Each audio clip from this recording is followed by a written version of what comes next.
I wonder if opponents of a bill like this would try to then accuse libraries of banning that book about the earth being flat, or if libraries would be taking a very open approach to what can be stored on their shelves. I mean, if I were a librarian, I would buy that book and then just shelve it in the fiction section. Good idea. Because that's what it is.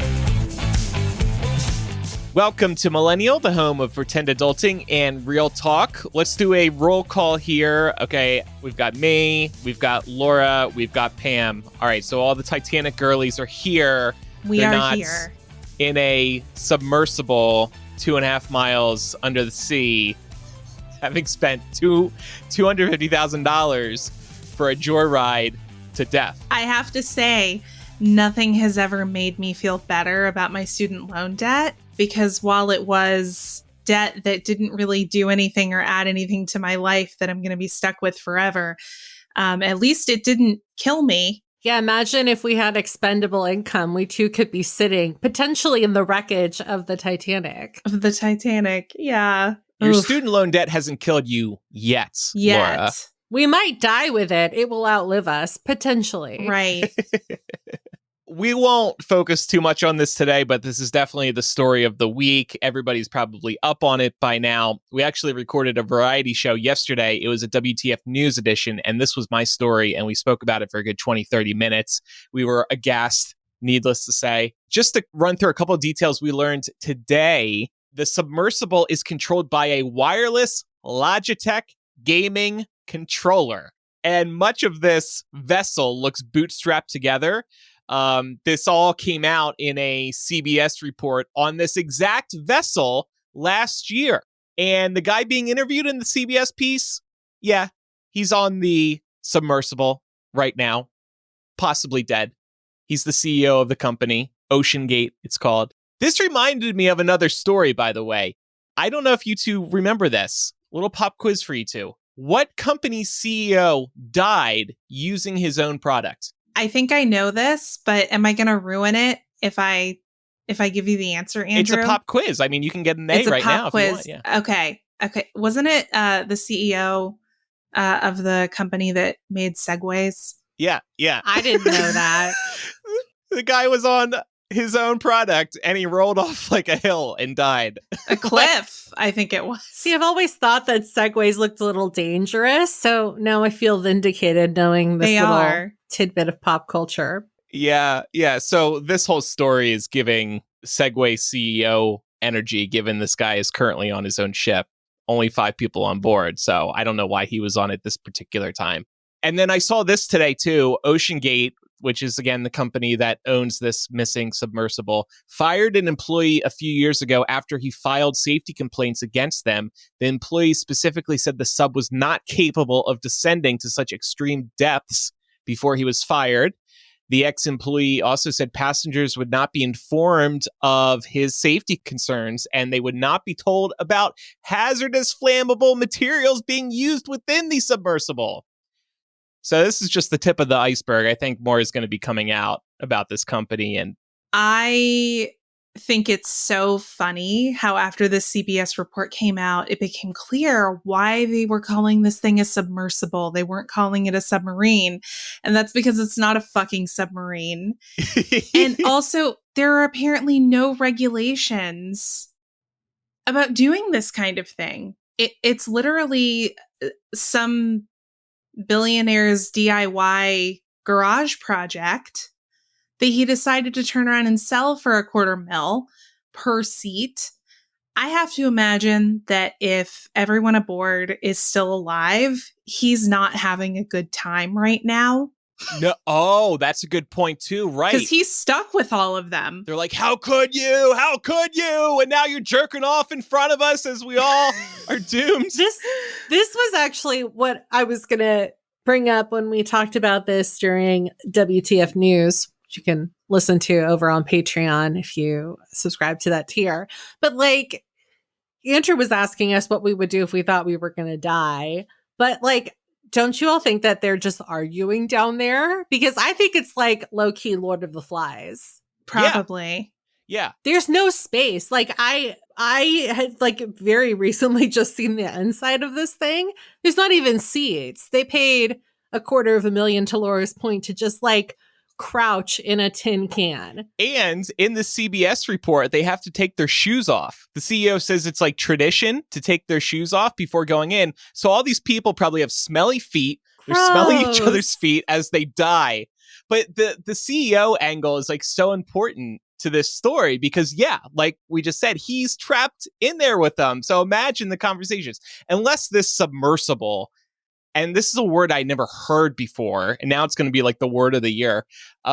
This submersible could have imploded too. So everybody might be already dead, which is frankly probably the better way for them to die in this situation than 5 days of torture. Also, the fact that like they could emerge to the surface and still die because nobody gets them in time to open the submergible. Mm-hmm. That's insane. Well, that's the other thing. It's fucking bolted shut from the outside. Oh, right. Oh, I Like- forgot about that part. Yeah, that's what This- Pam's talking about. Even if Yeah. they do get to the surface, Yeah. I mean, the search and rescue for this is going to be damn near impossible because it doesn't have a GPS. It doesn't have any kind of chip or tracking device on it. And even if it did, it has no power, presumably. So how are they going to find it? Even if it does reach the surface, which is the best case scenario, that's a lot of mileage to cover looking for something that is around the size of a van, right? Yeah. Yeah. Just to illustrate how small this thing is, worst case scenario is they're stuck on the bottom. And if that's the case, the U.S. Coast Guard actually did a press conference earlier this afternoon. If they're stuck at the bottom, we can't get them because there's nothing that can go that deep. Yep. So wild situation. Of course, it grabbed the world's attention because of the pop culture angle here. And of course, this brings up discussions about billionaires and what happens to you when you have too much money. You want to blow $250,000 to go visit the Titanic. I mean, I'm sure it's beautiful, but a once in a lifetime experience. But couldn't you be doing something else with that money? These high risk trips are like appealing to billionaires. There's also just so much footage that exists out there now thanks to technology and so many people trying to do good work to preserve what is still viewable all that way down, because in less than 100 years the Titanic's not going to be around anymore as a result of, you know, bacteria that eats away at the iron. That's like a well-known fact. I think even before this happened, I think Laura brought up that we had just gotten some new 3D photos of the wreckage. So there's no reason for anyone to like, that isn't an expert, to go down there. Yeah. And what's sad is somebody who is an expert is also on this submersible. He was involved with creating those 3D scans. He had been, I forget his name off the top of my head, forgive me, but he had done around a dozen dives down to the Titanic. So he'd done it before and he was going on this mission. Although it feels like it kind of gives me like, you know, Universal Studios or like Disney World vibes where they like put you in the story. And the idea is you're part of the story. You're one of the scientists because they're giving these people scientific roles to be on this expedition, but they're not. They're just tourists. Disneyland actually has a submarine ride. It's Finding Nemo themed. I bet it's safer than this. Being in that sub gives me anxiety. I was going to say that like when I was imagining this in my head, I thought that they at least had Finding Nemo type seats, but they don't. Like, I figured that it would look like that. Yeah, because they can only let like 15 people on the ride at a time at that attraction. And so, yeah.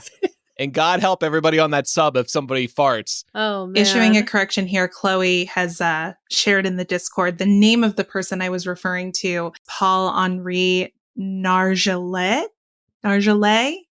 He's, you know, French. And like I said, he's a well-regarded expert in the field of Titanic history. So that's unfortunate. Yeah.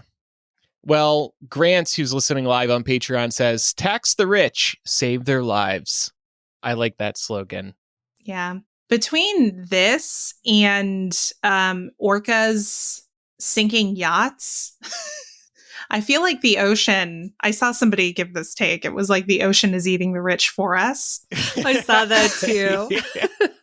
The orca story is wild as well. It is. We did discuss this further in the latest variety show, and that's available now on our Patreon. You can check it out without even pledging, because we have a free 7-day trial now. So just go to patreon.com/millennial and you can check it out. Also, in last week's After Dark, we dropped a new Mugglesuck installment, and we read an AOL Instant Messenger combo in which I pitched to the MuggleNet founder the idea for the Harry Potter podcast that would become MuggleCast, and how he pushed us to ensure it would be a success.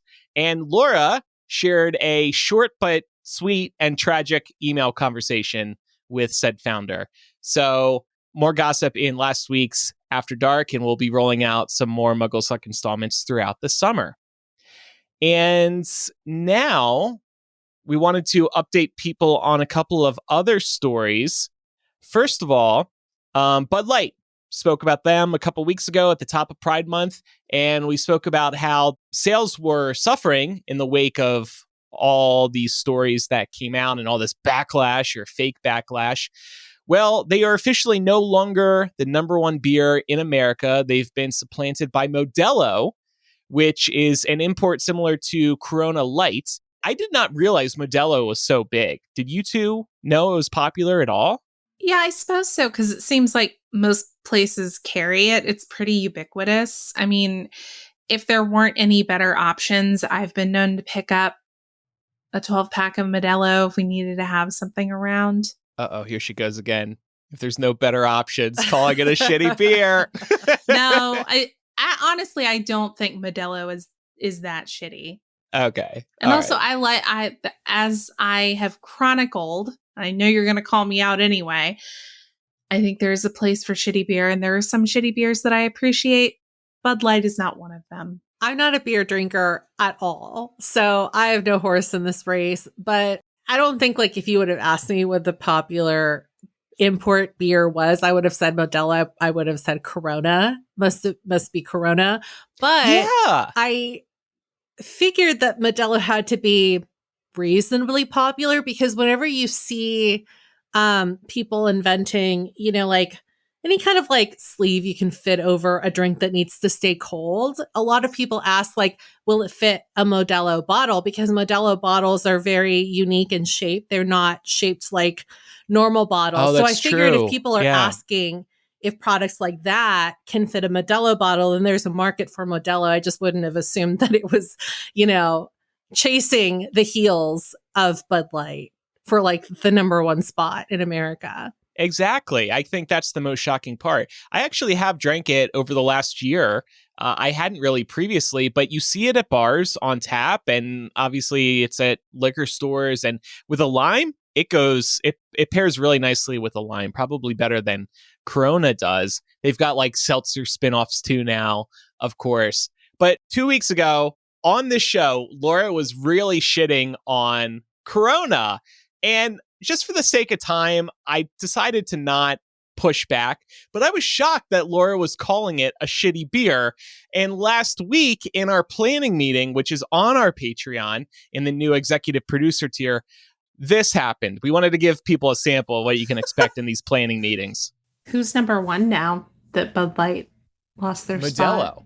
And actually, I did want to talk about that more with you, because you went so hard on Corona, and I was clutching my pearls, because I'm actually a big Corona fan.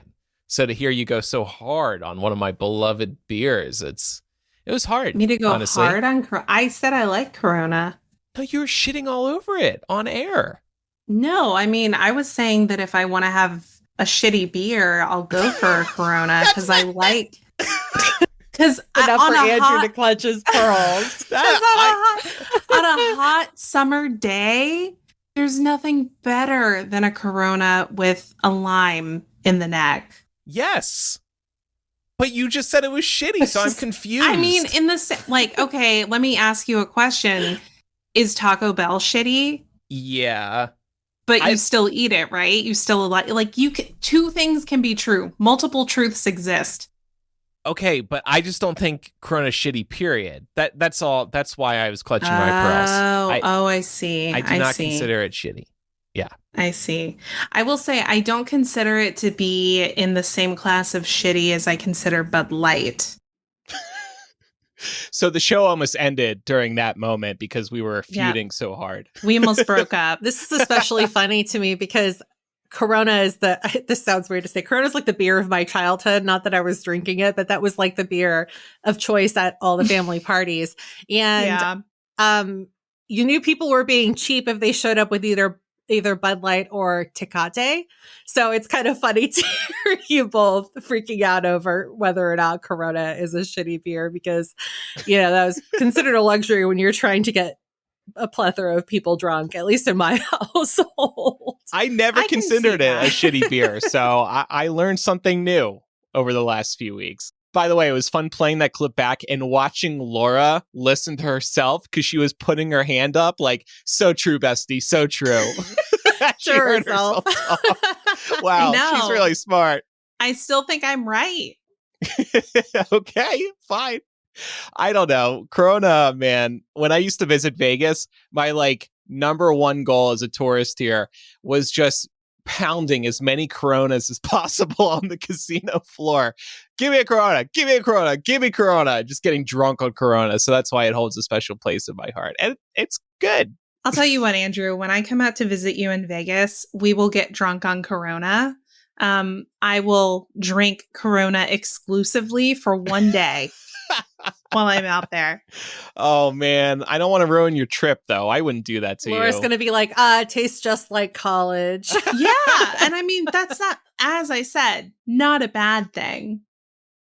It's just, it's a specific vibe.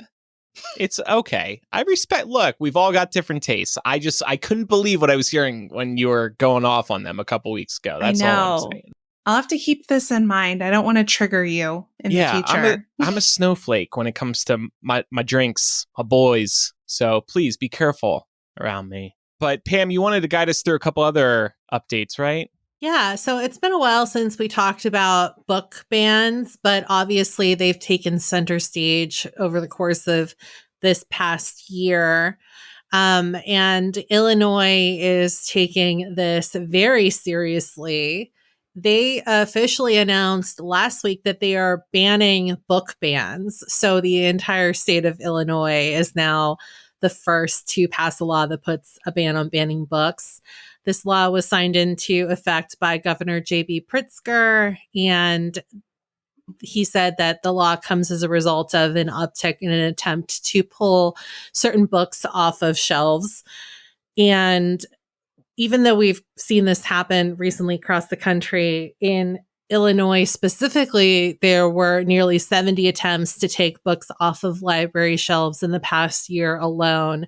But according to the American Library Association, there were also more than 2,500 efforts to ban books in the last year, which doesn't really seem like a lot, but it is when you think about the fact that that's an uptick of nearly 40% from 2021. So this is definitely a growing trend and something that we should all be aware of because it's not a good look. And a lot of what is being banned, specifically in more conservative parts of the United States, are books that can be really helpful as far as, depicting an experience that is different from the white experience in America.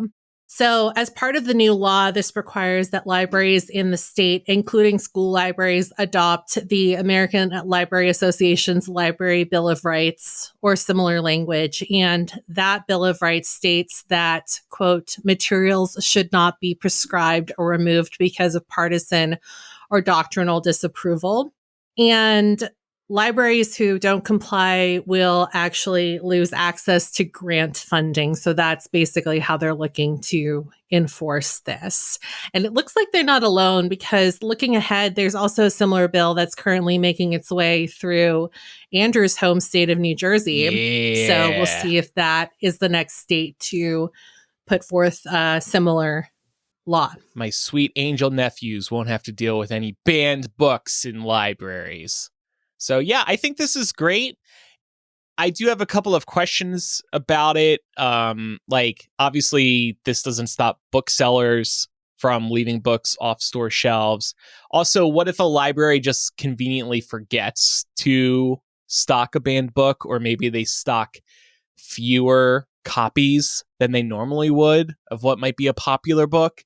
So I imagine there's still some loopholes here, but it's good to see that states are trying to do something. They're banning banned books, which is pretty cool. I think if it's a particularly popular title, I'm sure that it's going to also be like dependent on local community members to maybe report libraries that are not shelving or housing specific titles. Like, it's going to look pretty obvious if a school like doesn't carry any queer literature, for example. Yeah. I wonder if there'll be any opponents of this who try to sort of exaggerate the language for what it means to ban a book, and maybe try to push the idea that something that has, sort of no scholarly standing, perhaps like a book about how the earth is flat, which I'm sure exists somewhere. I wonder if opponents of a bill like this would try to then accuse libraries of banning that book about the earth being flat, or if libraries would be taking a very open approach to what can be stored on their shelves. I mean, if I were a librarian, I would buy that book and then just shelve it in the fiction section. Good Because idea. that's what it is. Good idea. They can be tongue in cheek about it. I saw an article today. There was a survey of teen TikTok users. 14% said in a survey they couldn't definitively say if the earth was round or not. No. That's wild. And they're being influenced by the bullshit on TikTok. So we got to worry about libraries and banning books, and we also got to worry about TikTok, because people are getting a lot of bad information over there. Yeah, that may be a subject to tackle for another day, because I feel like that's come up at least twice, and there are definitely more examples out there. Yeah. So moving on to another little update for you all. We spoke in the past about how President Biden was looking to basically wage a war against what he was calling hidden junk fees. So a lot of this had to do with service fees that you would often see tacked on to, say, ticket sales. And we do have an update on that with regards to what's happening over at Ticketmaster. So Biden announced in a press conference last Thursday that Ticketmaster and also other ticketing companies have agreed to let United States consumers see the full price of tickets, including service fees up front. So you can expect to see this number more accurately reflected beginning in September. So the goal of this is to obviously implement more transparency. I know that all of us have at some point or another bought tickets through Ticketmaster, because that's usually the place you have to do that these days. You think you're buying a ticket for, say, $100, and you get to the end of the line and oops, it's actually almost $200 after all of the fees that they tack on. So I guess, like I said, it's a way to be more transparent about how much you're actually going to be paying up front. But this was kind of funny because the Biden administration was really kind of touting this as a huge victory. And I'm sure that everybody who remembers reading this headline when Biden started talking about it was thinking that by eliminating hidden junk fees, Biden was actually trying to remove some of the service fees that we have to pay for these things. And that's not really what's happening here. So it doesn't really feel like a big win if you're a consumer, but I guess it's a win for him. Yeah, I think it's a reach for him to call it a win. I saw a couple tweets from his account and he was hyping it up like it was a big change and a win. I guess, take the wins where you can, but this ultimately doesn't get rid of those fees, to your point. Though it has been a problem. I think StubHub still does this as well. And StubHub, by the way, they are really bad about it. You pick out a ticket and then you jump through like 5 to 6 questions, including ridiculous questions like, are you excited to go to this concert? Is this your first time? And only after answering these stupid questions do you see the actual price. And I think what they're doing is manipulating you because you go through all these questions, then you see the new ticket price with the fees, and it's like, oh shit, I just jumped through all these hoops. I might as well buy the ticket because I just went through all that effort. I think there's some psychological manipulation going on there. StubHub still is hiding their fees. Another company that recently changed and is now offering to put all their fees up front with the nightly rate is Airbnb. So that's good. Because all that stuff is frustrating. Yeah, especially if you're trying to get tickets to see a bigger artist. I know that, Andrew, for you, Bruce tickets can be hard to come by. By the time you pick your seat and get to the end, it's like, even if the ticket is $80 more than you thought, you're probably going to buy it because you've already been waiting in line, albeit virtually. You've spent all that time doing that. You've picked what is looking like a good seat. You start getting excited about it. If you start the process over again, there's no guarantee you'll get a decent seat that's more at your price range. The clock on the checkout page is ticking. Yeah, tick, tick, tick. They only give you like 5 minutes to do everything. So unless you have your payment saved in Ticketmaster, you're going to need those 5 minutes to input all your credit card information and your billing information. So, and then you're like, oh, I don't know. Win. I don't know if I want to pay this, but there's a chance when I hit complete purchase, it's going to fail and kick me back to the beginning. So maybe I'll just YOLO it and see what happens. Right, exactly. Maybe Biden's looking for some kind of win to tout right now because he and his administration aren't having a good time at the moment, in light of the fact that Hunter Biden just pled guilty to 3 felony counts. Did you guys see that this morning? Yep. So bad week for him, but look, that guy is a problem. He's a problem. So, we're not going to be like Fox News is with the Trump family and be like, he didn't deserve that. He deserved that. Yep. 100%. Bad week for Biden, but it could be worse. He could be in a submersible at the bottom of the Atlantic Ocean. Right. Or he could be facing federal indictment charges. Right. And possibly going to prison. All right. Well, we will talk about this Reddit mess, but first we're going to take a quick break and we'll be right back.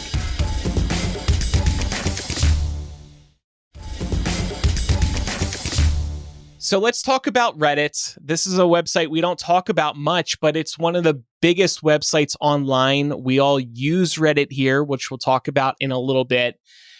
This story we're going to talk about today is really big, and we're not going to hit on everything because otherwise we'd be here for 3 hours. But this is a story of a company and its CEO becoming blinded by greed and leaving its power users behind, which is the exact people any social media network needs because they're contributing all the content. So what happened was Reddit announced that they were going to start charging developers for API calls to Reddit servers. And API calls are how a third-party app or service will communicate with other apps and tools. So basically, it's like a handshake between the third-party app and Reddit. Developers understood this decision to start charging for API calls, and they waited to hear what the prices would be. Reddit announced the pricing 43 days after announcing their intent to start charging. And those prices were seen as way too high for indie developers, the people who built third-party apps for Reddit before Reddit even had their own official mobile apps. And what's worse, they announced the pricing and they gave developers a month to prepare. They said, here are the prices, and we're going to start charging you in 30 days. That's way too short of a time. Other companies have done similar things, but given developers way more time. And in other words, they gave the developers less time to prepare for the charging to begin than Reddit gave themselves time to figure out the pricing. So that wasn't a good look.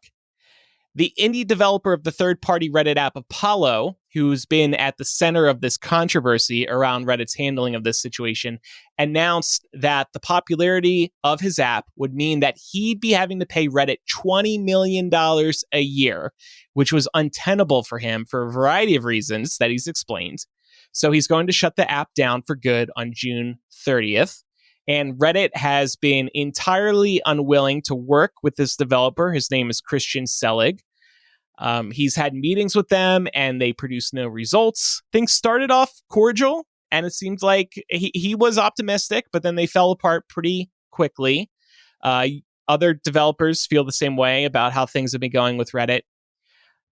Users of Reddit, particularly power users who use the third-party apps like Apollo because they think they are better than Reddit's own app, have seen this as an attack on the Reddit community and the developers who have helped foster the community.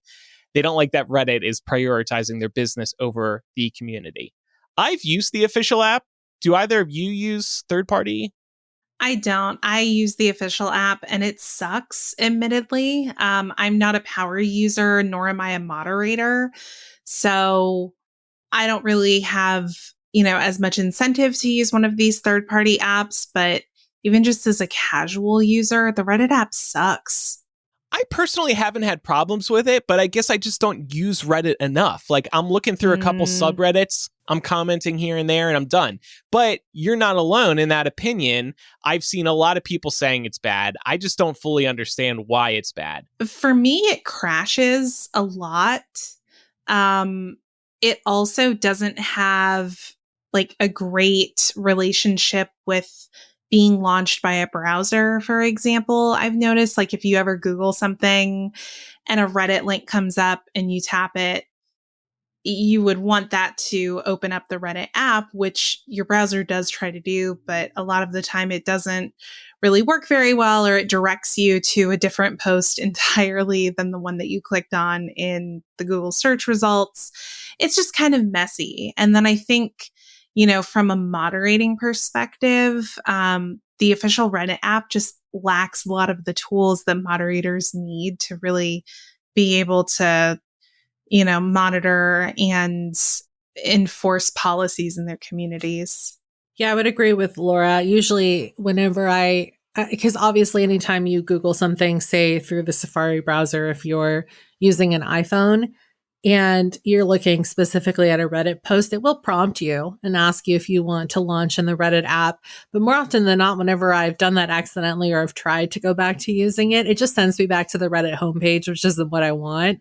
So I'd rather just use it straight on the iPhone, which has gotten a lot easier. For a long time, they were kind of trying to like force you to use the app, saying that you needed to like sign in to see certain subreddits and stuff like that.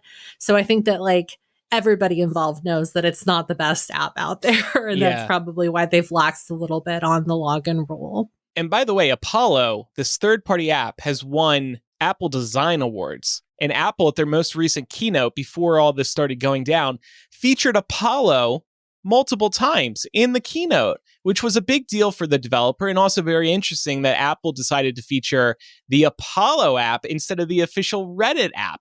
Apple's even acknowledging how beloved this app is for Reddit. And I also want to say, I understand where people are coming from being outraged that one of their favorite third-party apps is being taken down, because when Elon bought Twitter, he shut down the third-party Twitter apps. And I was really pissed about that. I was using Tweetbot and I loved it. It was a wonderful app. And so many other people thought so too. And when he shut it down, I thought I was going to be done with Twitter. But then once I was forced over to the Twitter app, I was like, I got used to it. So those who are pissed about losing Apollo and these other third-party apps do know that it's going to suck for you for a few weeks, but eventually you'll get used to it. Or maybe you'll be able to leave Reddit, unlike what I was able to do with my relationship with Twitter. But these protests that have been going on have been really interesting to follow. There was an initial blackout of thousands of subreddits to protest the changes and Reddit's handling of the situation. It was initially supposed to be for 2 days, but extended to 4. And as of the time that we are recording, over 3,000 subreddits are still set to private, meaning nobody can access them, even if you had previously joined the subreddit. This week, some of the subreddits started posting porn as a form of protest, which causes new problems for Reddit and its audiences. And one issue for Reddit is that they cannot advertise on pornographic material. So this is impacting their revenue. Also, some subreddits have started exclusively posting content related to John Oliver, which is just amazing. Like you go to reddit.com/r/aww. So this is the subreddit. And you just see John Oliver, like fan art of him cradling little ducks, and John Oliver in a Guardians of the Galaxy poster, John Oliver with the Teletubbies. Like it's all so stupid. And it's wall-to-wall John Oliver. And what's so funny about that is the subreddits that started doing this, I think it was 3 of the more prominent ones, did it because they allowed their members to vote on what their content would be moving forward, given some of the draconian rules that Reddit is trying to push on these communities. And the communities voted for exclusive John Oliver content. They're like, hey, CEO, we're just giving people what they voted for. We're following the guidelines here. Yeah. And that's because he did this AMA and he also did an interview, I think, where he was talking about how he believed that the vast majority of Redditors are tired of hearing about this. They want the protesting to stop. They want, these subs to stop going black. And he was like, if we were to take a poll of Redditors, most of them would say, enough of this. I'm tired of it. So these subs were like, okay, let's do a poll. Yeah, exactly. Thank you for throwing that in here. Speaking of this CEO, Steve Huffman, first of all, what's fascinating about this is that he's been at Reddit since the beginning. It's not like he just came in off of Wall Street and is coming in with a wrecking ball, or he comes in like Elon Musk and just has a fundamental misunderstanding of Reddit. He's been there since the beginning. He should know what people are going to like, and he should know how to handle a crisis like this by now. So Laura mentioned that AMA. It was a really bad AMA. It was short. It looked like he was giving canned responses. At one point, one of the responses included an A and colon at the front of it, which kind of implied that he just copy and pasted it from like a Word document. He also sent a memo to Reddit's team saying that this backlash would blow over, which of course fueled the fire and made Redditors want to push the backlash further to show him that it wasn't just going to go away. And as the blackout of popular subreddits continued, he said that Reddit would step in and overpower mods who weren't cooperating with the rest of their teams.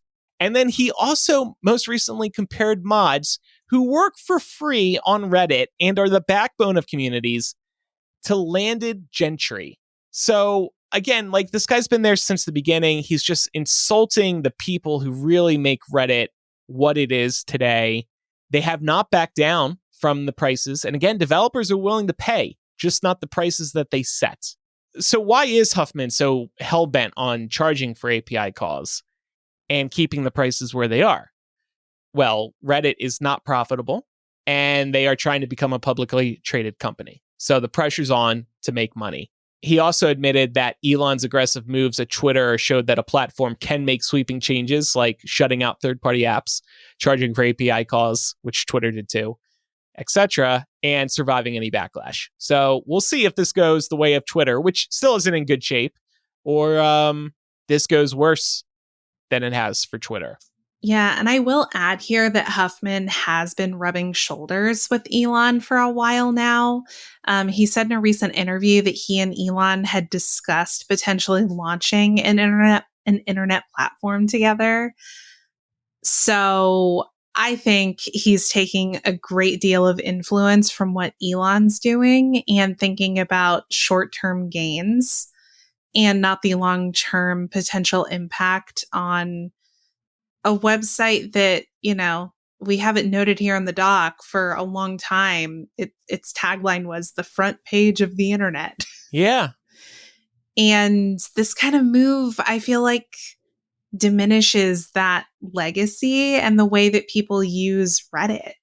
I have to say, I did not use Reddit regularly at all until like 2 or 3 years ago. And the reason why I got into Reddit is because I have a Tesla and I was looking for other people who were talking about Tesla cars and talking about the software updates because they add new features. And for a nerd like me, it's pretty exciting. So I want to find other people who are very excited. And this speaks to why Reddit is so popular for so many people. You can find other people who are passionate about the same subjects as you on Reddit. Every fandom has a subreddit. And then you got all the quirky ones too that you wouldn't expect, some of which we'll share in a few minutes. But Reddit is just this amazing resource to find the nerdiest people on the planet for anything that you're passionate about. Yeah, and it's also, it can depend on the sub, of course. Just like anything, you can find assholes anywhere. But a lot of the communities that exist on Reddit are extremely supportive and passionate and fun places to be and interact with people. Yeah, speaking of supportive, most people in the now there's some dark and bad communities, but when you're in a community, let's say ask gay Reddit or ask gay men, something like that. Gays will go in there asking about, help me come out. What should I do about this sexual experience, etc. People are always super supportive. And I think that's one of the other really amazing things about Reddit is that people in most subreddits are really, really nice. Like, you don't deserve them. I think that you can find an answer for almost anything on there, and it feels a little less corporate than something like Quora, which is another popular site that tends to pop up whenever you plug a question into Google. It's kind of just comforting to know that there are real humans that are giving you their advice. It's not to say that it's good advice, but it's good to hear other people's opinions on something that you might be researching. Like they have like subreddits for asking lawyers. They have subreddits for asking doctors. Yeah. It's just like a plethora of knowledge and information. And you can really kind of use it for that, or you can use it for enjoyment, similar to how some people maybe waste some time scrolling on TikTok. You could definitely do that on Reddit too. There are tons of different communities on there. Yeah, and I think we mentioned like a couple years ago that people have been appending Reddit to the end of their Google searches. And actually, we mentioned it earlier in this discussion. Same. Yeah, because you're going to find genuine answers, not this link bait garbage in which you have to scroll to the bottom of the page to find the actual answer that you're looking for. It's people who want to just help people. They have no other incentive. Yes, you can get upvotes. You can get like coins on Reddit. But they're not making money off of answering your question.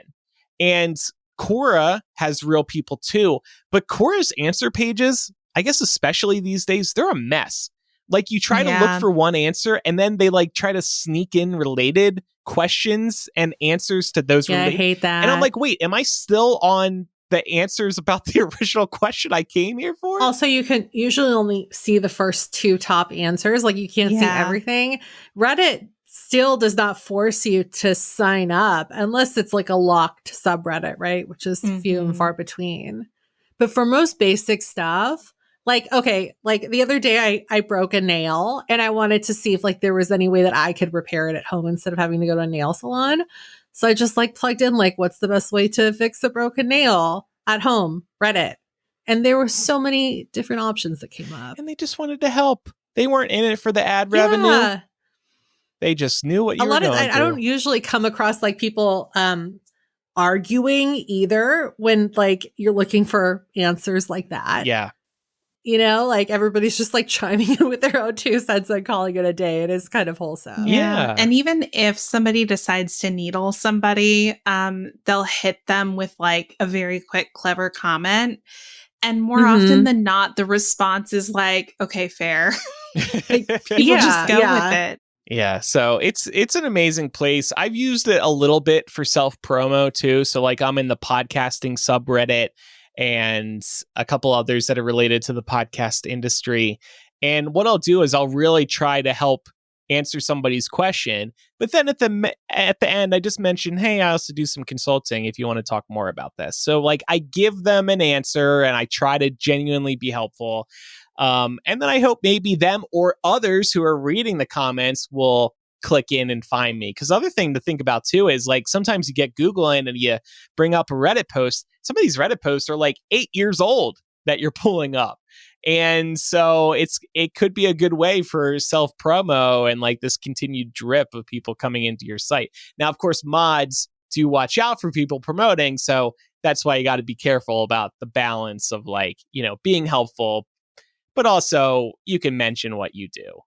Some software also have their own subreddit, which can be much more helpful to navigate if you're looking for, to troubleshoot something, because that somebody that is well versed in that maybe is involved on the back end will answer you eventually. The company that makes one of my favorite writing softwares, Scrivener, has their own subreddit. And so it is really helpful to just like go through there and see if anybody has been coming across a similar problem. And I can just like read through what people have offered up as alternatives and then like what an official person has stated as a workaround, which is really nice.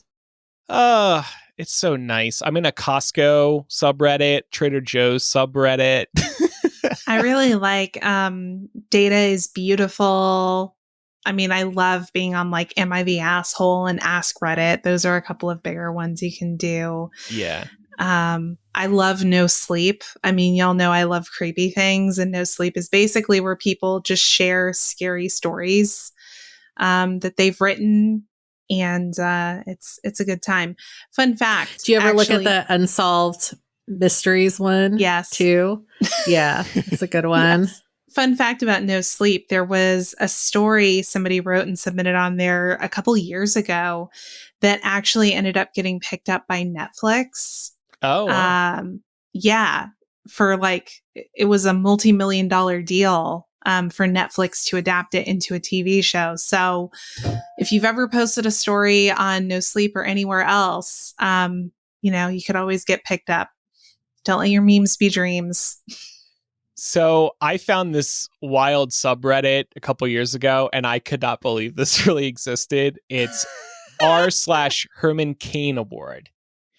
And within this subreddit, you find nothing but stories of people who didn't believe that COVID was real and then died of COVID. No. The Herman Cain Award. All of these people have won the Herman Cain Award because he didn't believe in COVID either and then died of COVID. It's just like so the Darwin dark. Awards. Yeah. It's so dark. I'm like, oh shit, I can't believe something like this can fly. Honestly, though, it's fucking hilarious. Yeah, it is. I mean, you can't help but feel a little vindicated when you're reading through some of these stories. So, yeah, that's probably my favorite weird subreddit. I have one, which is actually last time I checked, it had gone dark for the protest, but r/animals without necks. And it's literally what you think it sounds like. It's photoshopped pictures of animals that don't have necks. And they look real fucking weird. But also one of the community rules is that you, the title for any post you make can't include any vowels because vowels are the necks of words, according to the sub. So that's a fun one. And then one that's not quite that weird, but is actually really cool is the alternate angles subreddit, r/alternate angles. And this is where you can see just alternate angles of photographs of either famous places or famous events throughout history that just aren't the typical representation of that thing that you might see in a textbook or even online. One of my favorites that I saw in there is a photo of the guy who was taking the photo of the workers eating lunch That's cool. on, God, which skyscraper was that was being built? They were like out on one of the I know what you're It was talking one in about. New York, beams. right? Yeah, Was somewhere in it? New York. Yeah, and it's just literally someone taking a picture of the guy taking the picture. So it's stuff like that. It's really That's cool. cool. Yeah, and I think that's something that a lot of people who don't use Reddit might not realize is available on Reddit. Just like oddball, surprising types of content verticals like this. Yeah, well, we're sad to see that Reddit is in this state, and you thought you could trust a CEO who's been there for a really long time, and it turns out you really can't. And it looks like the protests are going to continue, and Reddit's not going to back down, and we're going to lose third-party apps. But hopefully, Reddit will come out of this, just fine, right? Do you think? I don't know. I mean, did we think Twitter was going to be fine? Like, I mean, Twitter's fine, but is it really fine? You know what I mean? Like, yeah. And Twitter never was fine previously either. That's an important thing people have to remember. It was a mess even before Elon came in. So I don't know. I'm just sad that leadership is this bad. Everybody sucks. I know. I think the face of the internet in general is changing a lot, and so much is now getting put behind a paywall or trying to get put behind a paywall. The internet was never really free, but I think like the knowledge online was for the most part free, right? And that's what made it sort of beautiful. But yeah, and in a way, they're taking that knowledge on Reddit, which is all crowdsourced. I mean, Reddit is not successful without the people who make up its communities. They're taking that crowdsourced knowledge and they're honestly, I think when it comes down to it, you can say they're trying to monetize it. that's a fantastic point too, because that is what sets it apart from, like, for example, we've talked a lot before about how BuzzFeed takes advantage of Redditors a lot. It's not uncommon for you to see entire posts on BuzzFeed just taken directly from Reddit. Somebody's getting paid to put that post together on BuzzFeed, but nobody on Reddit is getting paid to contribute those hidden gems. Yeah. So Yep. Right. it's just money at the end of the day lining the pockets of investors and this CEO. The state of BuzzFeed is really sad, by the way. You go in these posts, they're is. just regurgitating Reddit content. It's like, what happened? Yeah. I mean, I know it's always kind of been that way, but it's just sad to see that in 2023 still. But yeah, I mean, that is a good point. And the moderators, like I mentioned, unpaid. They just care. They're doing it because they For care. fun. Yeah, for fun. And to keep Reddit a nice place, a place you can stomach. That's all on that front for now. We're going to take a quick break, and then we'll be right back to talk about more news today.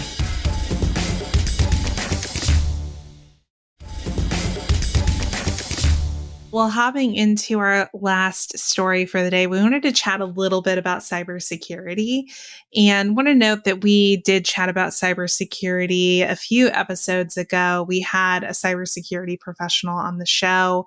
We'll be sure to link to that in the show notes. If you haven't had a chance to listen, please do. But in this latest news, several government agencies, including the Department of Energy, were hit by a global hacking campaign late last week that exploited a vulnerability in a commonly used file transfer software. Data was compromised at two entities within the Department of Energy, including a facility for the disposal of defense-related nuclear waste, which doesn't seem like it's data we want to be compromised. But because this was a global attack, it wasn't just US government agencies that were hit. Also hit were Shell Oil, British British Airways, the University of Georgia, Johns Hopkins University, and Johns Hopkins Healthcare Systems, among others. The Russia-linked extortion group CLOP, that's CL0P, claimed credit and said that it would not exploit any data taken from government agencies and that it deleted all such data. To which I think we all say, yeah, right. There's absolutely no way. But something that feels, like it hits very close to home when you hear about this example is that millions of Americans in Oregon and Louisiana also had their data compromised in this attack.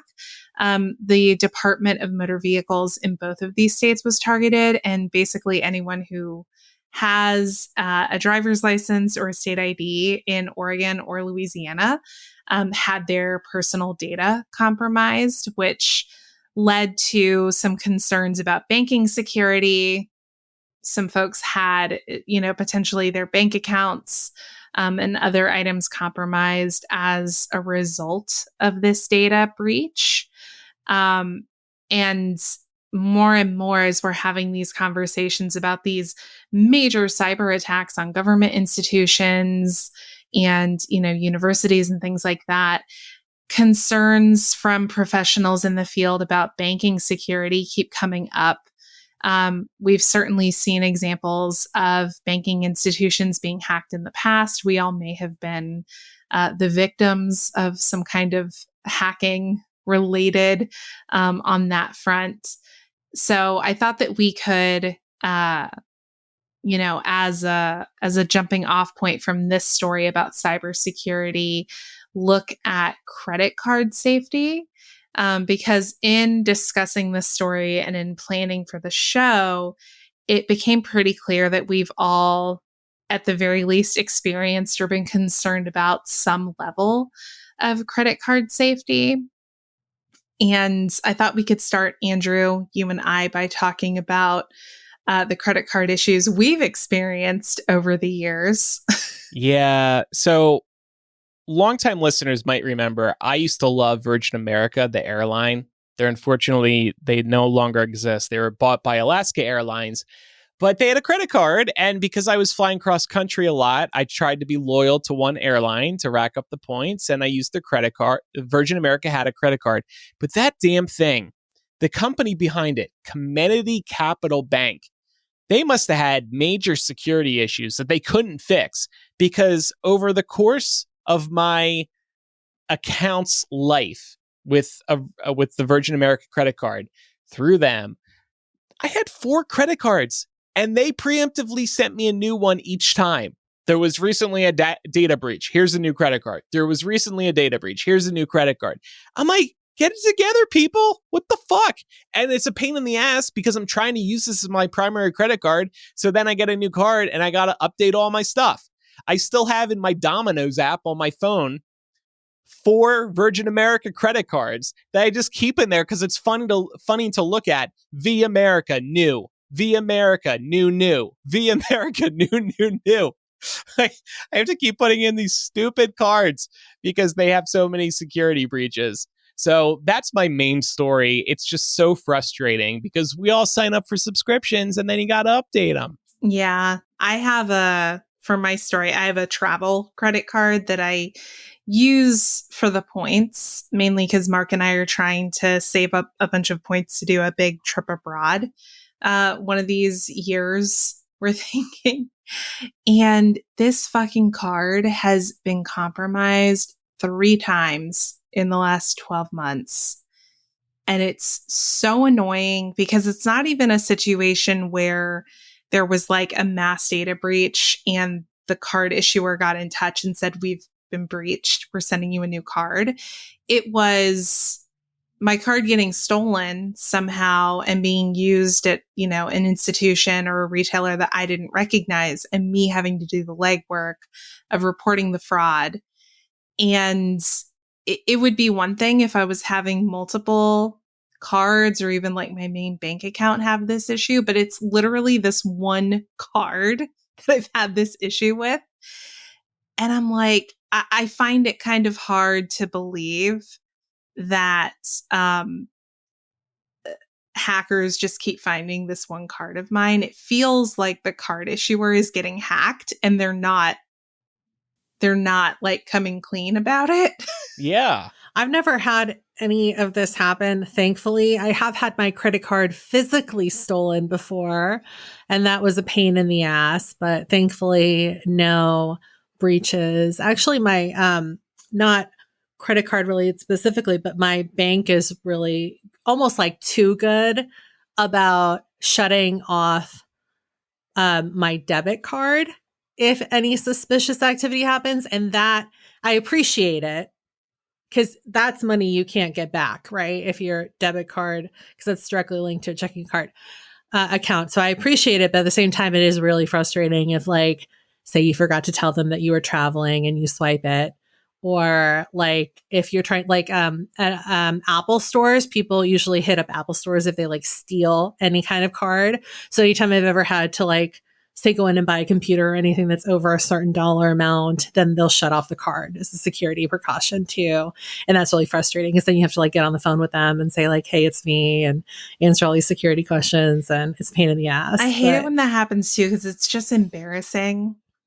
It is, because they're like, your card got declined. It's like, I promise I have money. I know, you're like, I swear to God, I have the money. Yeah. Or at and least also the you're in the mall. So you're like trying to quietly tell this representative private information about you. Or you're at dinner and this happens with friends, Oh, and all no. your friends are like, I would be so embarrassed. oh, this bitch poor. This bitch I out of money. know. Yeah. Fucking I've idiot. had this happen. It's so embarrassing.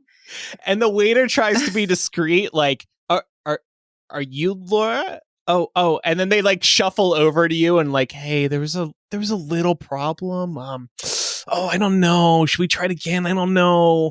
And then Laura's like, imagine if you had just told the whole table, like, I got this, that your card got declined. No. Awful. Yeah, that is awful. Bad. How was your card stolen, Pam? Was it like swiped in public or? This was so dumb. I got so mad. I was working seasonally while I was in college at a clothing store. It was like a small store in a touristy part of the Bay Area. And this place was like not great, specifically because they just treated their employees like shit, and they really liked to micromanage. Like they had cameras in the store that managers could access off site. So sometimes they would be like watching you while you were in the store. And they would very regularly leave just like one person to shut the whole store down at the end of the night, which doesn't really make any sense because, usually you need like two people to, count money or like start cleaning up. Anyway, they also only had one small break room, which was on the way to the only dressing room where you could go to try on clothes. And when I started working at this place, I said, oh, there's no lock on the break room door. And they said, oh, we don't need it. And I said, but like, where am I going to put my purse? And they're like, well, you could just put it in here. We've never had problems. And one night I was working by myself and these two men came in, and I got bad vibes right away. Just like felt like they were two men. Yeah. Well, that too, but they were just like peppering me with like so many questions, and it kind of felt like it was a distraction tactic. And right after they left, the first thing I did was go into the break room to check my bag, and sure enough, my card was gone. Wow. And so man. I called my mom right away, and I was like, hey, this is what happened. And she said, okay. And because it was already like 9:00 at night, we basically had to wait till the next day to call first thing in the morning and report it. And they had only charged like $50 on it by that point. But it was still kind of one of those things where it's like, this wouldn't have happened if you had just had a lock on the door, or if you had like a more secure place to store personal belongings. For your damn employees. Yeah. Yeah, exactly. You see those keypad things all the time these days to get into the break rooms. The next day I went in, like not the next day, the day, 2 days later I went in, and there was the locksmith installing one of those locks on the break room door. Yeah, I bet there Too was. little, They too didn't want to late. get sued. Yeah, pretty much. Yeah. And then Wow. I got in trouble. They had like a secret shopper that was like really just a manager from another store. While this was all happening, come in. I was on the phone with like, I had to file a police report too, because it was technically like a stolen, like a, you know, a stolen thing that happened in this town. And he was just like, basically he was like reading me my rights, talking about how like I was a shitty employee because I was on the phone on the floor when I should have been Oh. working. And I just literally had to like excuse myself from the police officer on the phone. And I had to be like, it's nice to meet you. I'm Pamela. I hope you're enjoying your time in the Bay Area. I just want to let you know that I'm on the phone right now because your company didn't provide a lock on the break room. Yep. And my credit card got stolen from your store because you Boom. guys didn't have a lock on here. So I'm going to finish talking to the police. And then if you want to, you can write me up. But Nice. Good for you. Pam ain't fucking around, yo. I love this. I was so mad. I was like shaking after too. Like Aw. my courage like only lasts so long. And then I like go into panic. Like, ah! How Pretty did much. this person react to that? He just like didn't say anything. But then I heard that he was like apologizing profusely to my manager, which was like so funny. Like that he didn't apologize to me. He just Yeah. like apologized to like my manager and then their manager, like the person directly above from them. Ugh, awful. I was going to mention, and this would have been handy for you if it existed at the time. It probably didn't. I've seen some credit cards, debit cards, banks advertise that if you think your card's ever been stolen, you just go into the app and there's a little switch and you can immediately deactivate. This was Yeah. before the age of apps, but yes, yeah, like that's cool, but that's I don't great. think mine has that. It certainly isn't that easy. I haven't found a switch like that before. I use It's Chase. hard to like order a replacement card too, even through mobile apps. Like they don't usually make that readily accessible. Yeah, And most people bank are apps signing suck in. general. Yeah, Yeah. most people are also just like signing into a mobile app. You don't really want to like get the old desktop out and like sign up on, you know, a real browser.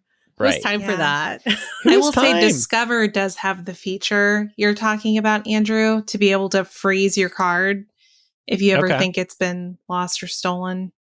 And then another tip for people is that I hear, I've never done this myself, I don't think, but if you're going to travel abroad, call your bank in advance and let them know you're going to be traveling abroad so they Yes. can put a little note on your account and then it won't get flagged do when that you're over there. Even if I'm traveling outside of California, I'll tell my bank Really? or like my credit card. Yeah, because I was saying that like I just like my bank is like overly sensitive.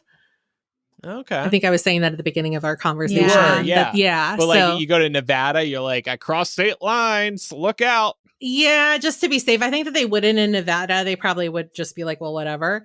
But one time I was in I forgot, and I was in Atlanta and I had to call them and tell them that I just like I was like out of state and I needed my card turned back on because I have like no access to money, you know, without that. Or like when I moved to New York for the few months I was out there, I also like let them know that I was going to be in New York for an extended period of time.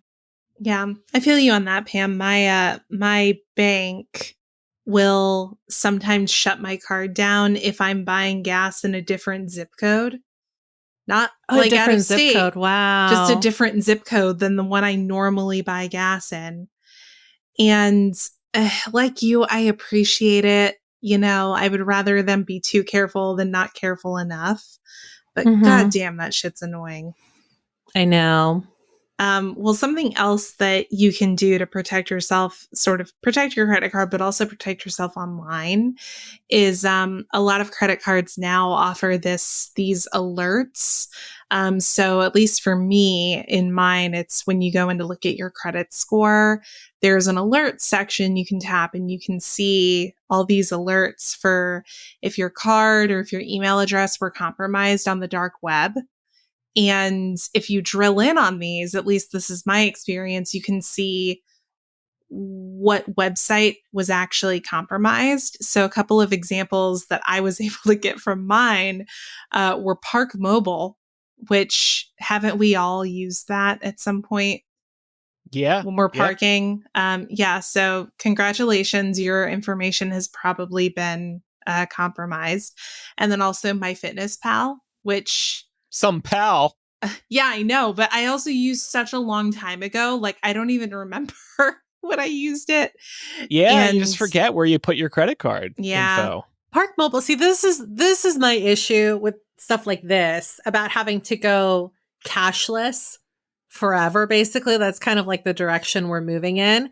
It would be really nice not to have to charge $2 for parking every time I want to use the ferry, for example, to get into the city. Like that would be really nice because, like, I usually have $2 on me, or I have $2 in quarters, and it's kind of silly that they make you pay for every little thing like that. And it's always on an app. And it's like, I don't want to sign up for an account. yeah, And sometimes they don't link to PayPal, which feels more secure. But yeah, it's a big old Yeah. mess. It's in terms of small payments, like when I was in New York City a couple months ago, I was using Apple Pay to use the subway, and it was really great. You just swipe your phone over top of the entrance station and you can go right through. And I didn't use a traditional subway card because I had that. It was faster, it was more convenient, it was the same price. But Apple Pay is very secure too. That's another nice thing. You're not carrying around a physical wallet, a physical card that can be stolen. Of course, your phone could be stolen, but when you make each of those payments, you have to verify it with Face ID, your passcode, or Touch ID. So, yeah. And just to put it in perspective, how secure purchasing with Apple Pay is, I bought movie tickets to go to the movies with my family over the weekend for Father's Day. And I never got a confirmation email from AMC. So I go up to the guest services desk and I say, hey, I purchased these tickets. I didn't get a confirmation email, but I definitely got charged for them. Like, I'm looking at the charge right now on my card. Can you print up my tickets for me? And so I give the guy my card to look up my purchase. And it was my Apple card that I used, but it was my Apple card through Apple Pay. So when he tried looking up the tickets with my credit card, nothing was coming up. And I was like, what the hell? Like, I swear to God, that's the card I used. And through process of elimination, he was able to figure out which tickets were mine and print up my tickets and give them to me. I had wow. indeed purchased them, but because it was my Apple card through Apple Pay, it was all encrypted. So if he tried to look up my purchase with the physical card, he wasn't going to find it because the purchase was all encrypted. So that just goes to show how safe using something like Apple Pay can be. So there's, of course, some of those features. There's also, credit monitoring, like I mentioned before. This is a relatively new thing. It used to be that you had to go to freecreditreport.com to pull your credit report, or you could pay a fee to one of the major credit reporting bureaus to get a credit report either from TransUnion, Equifax, or Experian. But now most credit card apps have some kind of credit reporting built into their app that's affiliated with one of the major credit reporting bureaus. Do y'all keep track of your credit scores this way? Yeah, I I mean, do. Yeah, I do as well. And plus, I can see it through the Chase app, actually, which Yeah. is really Mhm. nice. I also have a Chase card, but maybe a different one from you. And they have what is it called? Like credit journey? I think Yeah, my that's the journey, feature, my right? credit journey, Credit Yeah. journey. getting my journey to getting out of the hole. I guess if you're like work journeying up to like an 800, you would Right, wanna exactly. know. Yeah, if you're doing well. My But- journey down. But it is nice because, like, to your point, credit scores are so dumb. Like you get dinged if you request too many credit reports, right? So it is nice now that so many credit cards offer a free monitoring feature, so you can like see your credit score in real time. You don't have to worry about taking that hit. Yeah. And it'll show you with changes, at least mine does. If the score goes up or down, it'll tell you what contributed to that change in your credit score. So it just makes it a lot easier to keep track of it and also keep track of, any potential fraudulent spending or spending you didn't authorize.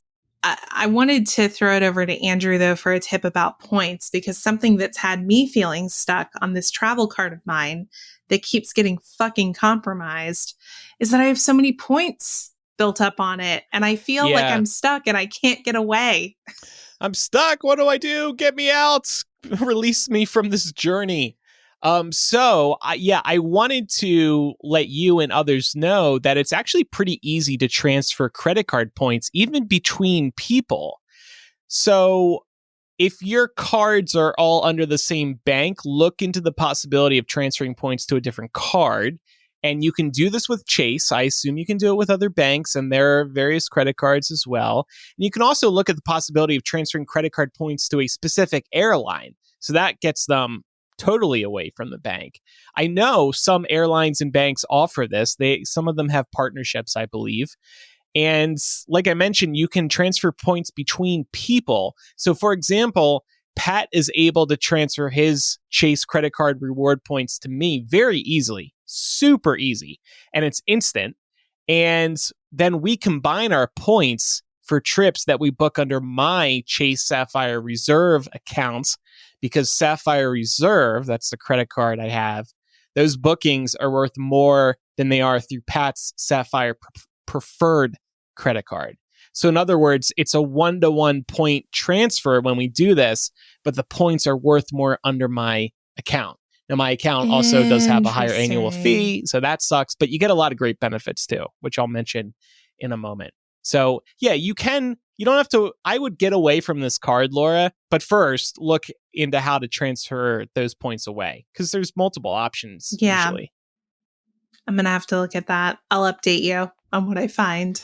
Yeah. But I really do recommend the Sapphire Reserve card. I've had it for many years now. I absolutely love it. They offer great travel value when using those points that I mentioned. And then you get other cool benefits. Like you get a subscription to Lyft Pink, which is the premium Lyft. And you get more credit card points for using your credit card with Lyft. You get DoorDash's Dash Pass, which gets you some delivery discounts. You get airport lounge access. You get a $300 travel credit per year. So they'll comp you $300 in travel spending that you do each year. So that pays for half of the credit card's annual fee right there. And there's other benefits too. And what was the annual fee? The annual fee is $550, but you get the $300 annual travel credit. So that's knocking off $300 right there. And that includes like Lyft rides. So you're gonna take advantage of that $300 even if you don't try, in all likelihood. And then you got to make up the other $250 through hotel redemptions and stuff like that. But I check out the benefits. I really like it. I'm going to have to look at it. There's the cheaper one too, the Sapphire Preferred. You just won't get as good point value. So that's why, and that's the one that Pat has. That's why we transfer the points to mine. Smart. I'm just so paranoid about applying for too many credit cards because I know that the number of inquiries on your credit report can decrease your score. And I just got that Apple credit card. That's the first card I've applied for in years. So I'm like, is it going to hurt me if I apply for another one this soon? How about I add you as an authorized user? Then we can share a bank statement. And this could be my way of tracking your spending and looking at ways to cut your spending. Sneaky. This is Andrea trying to get access to my bank statement. No, we already established this is going to happen. I'm going to let you be my financial advisor. I'm waiting. Send those bank statements. I'll give you my address. I'll flip through them with a monocle and a wet thumb. Gross. Well, if y'all have any tips about how to keep your credit cards or any other banking type account safe, please let us know. But in the meantime, please be sure to exercise caution with your information online. It's super easy to forget about the kinds of accounts where you might have a credit card stored or where you may have an account even to begin with. I totally forgot about MyFitnessPal, for example. So, I mean, that could even be the source of my credit card being compromised multiple times. Who knows? Yeah. Yeah, definitely a good shout. So before we get to recommendations, just want to remind everybody we couldn't do this without your support on Patreon. Pam, can you tell everybody what's coming up in After Dark today? Yeah, we're going to be talking about cringy icebreakers. I think that anybody that's gone through the school system or even been a part of, a corporate workplace has probably had to do some cringy icebreaker exercises. This is inspired by a tweet that Laura found. And I believe that a few of us are also going to share some embarrassing, cringy childhood stories too. So should be a fun time. Yes. And we're each going to pose a cringy icebreaker question to the other two. So we'll see how that goes. I'm very excited about the one I'm going to be asking you to. So be ready to be on your toes. Oh, God. So that and many more benefits like the ones I mentioned at the top of the episode are available at patreon.com/millennial. And don't forget, we have a 7-day free trial now, not just on Patreon, but also over on Apple Podcasts. And you can get 7-day free access, whether it's on Patreon or Apple Podcasts. And by the way, Apple Podcast subscribers do get Mega Millennial, which is ad-free Millennial with After Dark at the end. So thank you no matter how you support us. Laura, what do you recommend for our listeners this week? Yeah, I'm going to recommend that folks keep an eye on the Supreme Court decisions that are coming out this Thursday.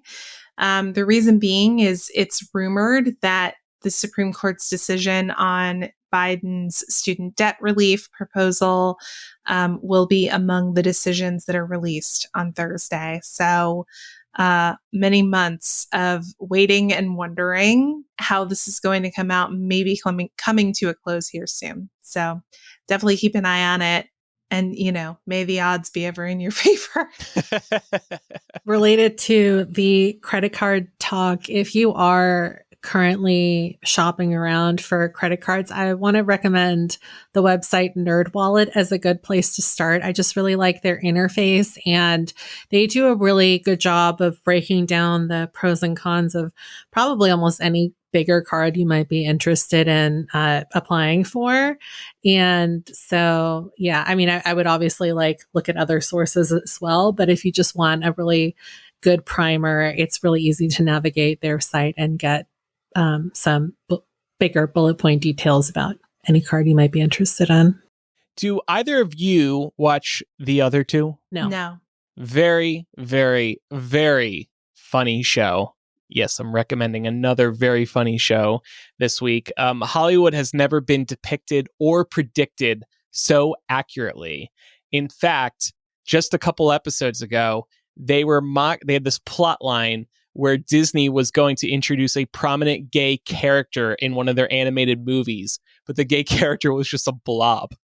But everybody became obsessed with the idea, and they were excited by the idea that Disney finally introduced a prominent gay character, but it was a blob. It was just a blob.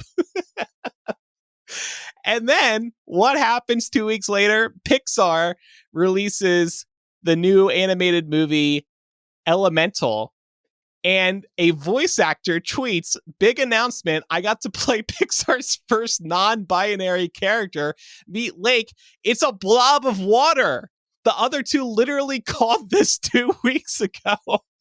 It's just... That's funny. And the other two somehow got to use Disney's logo and stuff. Like, I don't know how that all got past legal because it doesn't make Disney look good. No, not at all. And I mean, especially when you add the layer that Elemental's completely tanked in the box office. Yeah, we did see that this past weekend. It was good. I must have blinked because I didn't see this non-binary water blob, but I'm excited for the voice actor. Sounds about right for Pixar's gay representation, honestly. Exactly. How were you supposed to know that the water blob was non-binary? I don't know. You didn't unless you saw this tweet from the actor, and this person's name is Kai. I'm sure they're genuinely very excited. Their tweet went viral because somebody quote tweeted it with a quote from the other two. So I hope that didn't tamper their excitement. That's funny. I am happy for the voice actor who got the job. But so the other two is just so fast paced and sharp. And I saw somebody observe this on Twitter, and I completely agree. They're in season 3 now, and the show is just on fire. Like, it is nonstop laughs and sharp writing. So definitely check it out. Laugh out loud funny. The other two, it's on Max.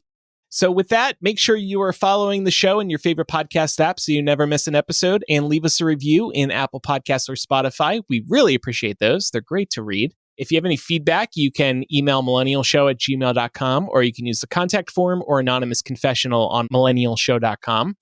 And follow us on social media. We're Millennial Show on Instagram, Twitter, and Facebook. And then over on TikTok, we are Millennial Pod. After Dark will start in a moment for patrons and Apple Podcast subscribers. Thanks, everybody, for listening. I'm Andrew. I'm Laura. And I'm Pamela. Bye, Bye, y'all. everyone. Bye.